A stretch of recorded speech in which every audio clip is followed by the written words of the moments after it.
The HOA towed my boat, unaware it was on MY private land. So I made them pay. Living in a neighborhood with a homeowners association, HOA, can be a double-edged sword.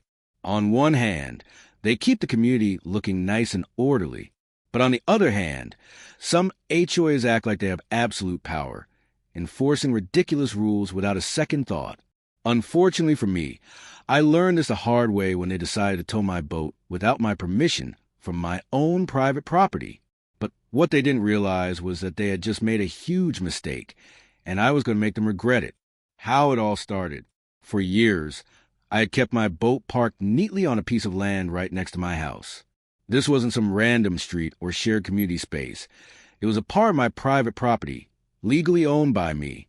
I had checked the local regulations before parking it there, and everything was in compliance. But the HOA had other ideas. One morning, I stepped outside and immediately felt my stomach drop. My boat was gone, vanished. At first, I thought maybe someone had stolen it. But then, I saw a small, smug-looking note taped to my front door. Your boat has been removed due to a violation of HOA regulations. Contact the HOA office for further information. My blood boiled. A violation. What violation? I had never received a single warning, never been told that my boat was an issue.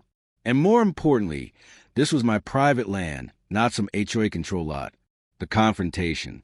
I stormed into the HOA office, determined to get answers.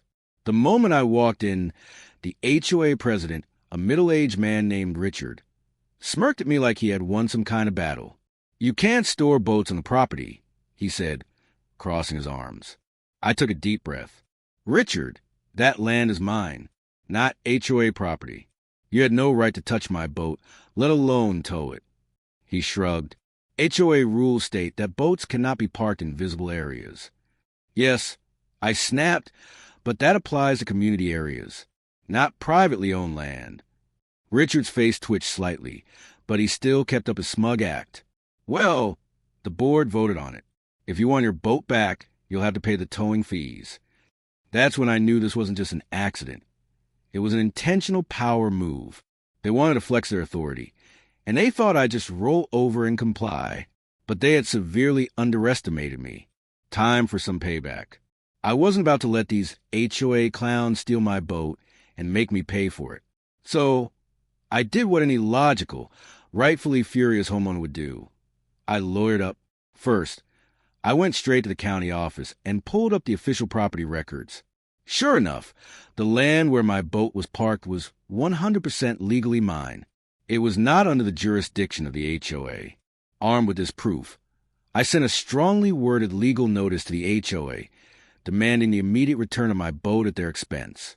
And if they refused, I'd be taking them to court for illegal towing, trespassing, and damages.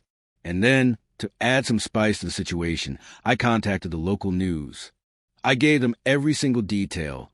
How the HOA illegally towed my boat, how they tried to scam me into paying for their mistake, and how they had been harassing other homeowners as well. The HOA's downfall. The moment the HOA board received my legal notice, panic set in. Suddenly, Richard wasn't so smug anymore. He called me, his voice shaking slightly, trying to negotiate. It was all a misunderstanding, he said quickly. Let's just work something out.